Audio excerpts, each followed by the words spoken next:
स्वामी हर्ष start करें। मैं स्वामी हर्षानंद, संस्थापक योग दर्शन परमार्थिक ट्रस्ट, लंबे समय से बच्चों में, बंदियों में काम कर रहा हूँ। मेरा सपना है भारत की धरती पे एक स्वस्थ बालक को आकार देना। भारत की आत्मा गांव में रहती है और मेरे देश का किसान चट्टान की अट्टालिकाओं को फोड़कर धान उपजाता है। दुनिया की सारी वस्तुओं की कीमत बेचने वाले तय करते हैं, किसान की फसल की कीमत खरीदने वाला तय करता है।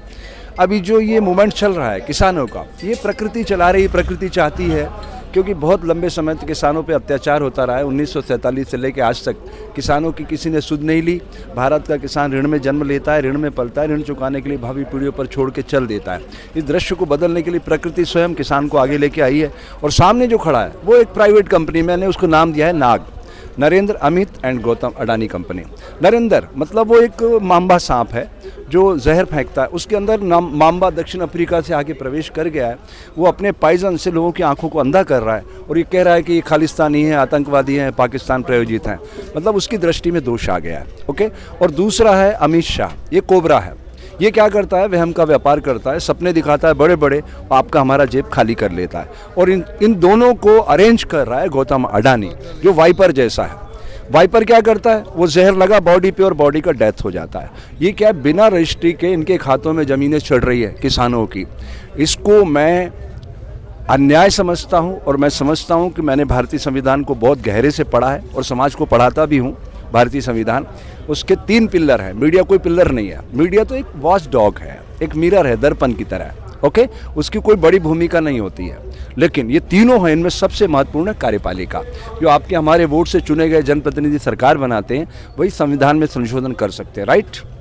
अब इसका मुखौटा होते हैं IAS IPS, जो UPSC के थ्रू आते हैं। जब ये दोनों गलती करते हैं तो न्यायपालिका इस पर अंकुश लगाती है, लेकिन दुर्भाग्य से पूरे कॉलेजियम पे इनका सिस्टम पे कब्जा हो गया है। तो ऐसे में साधु का धर्म है समाज की सोई हुई चेतना को जागृत करना। उस लक्ष्य को लेकर के मैं यहाँ खड़ा हूँ और मुझे उम्मीद है कि हिंदुस्तान के जितने स्पिरिचुअल लीडर हैं, मैं 2-3 चीज़ें साफ साफ कहना चाहता हूँ।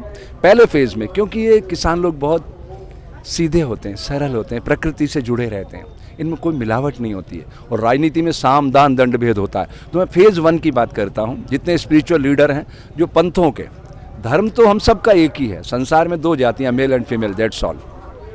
ये मंदिर, मस्जिद, गिरजा, गुरुद्वारे मानव सभ्यता के विकास हेतु बनाए गए, लड़ाई झगड़े के लिए नहीं। इन राजनीतिक दलों ने उसको इस्तेमाल किया टूल्स के रूप में। राइट।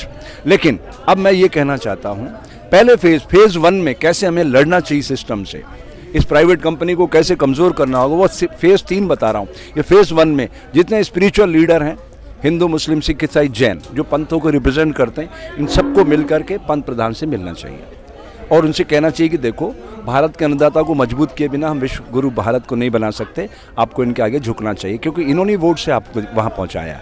नंबर 2, फेज़ 2 में मैं ये कहना चाहता हूँ, सोशल मीडिया को अपनी जिम्मेदार भूमिका में आना चाहिए। समाज के सामने, दुनिया में सच लाना चाहिए कि असली किसान कौन है। दिसंबर में उनकी संस्था रजिस्टर्ड होती है और आज ये कह रहे हैं कि किसान संघ वो है।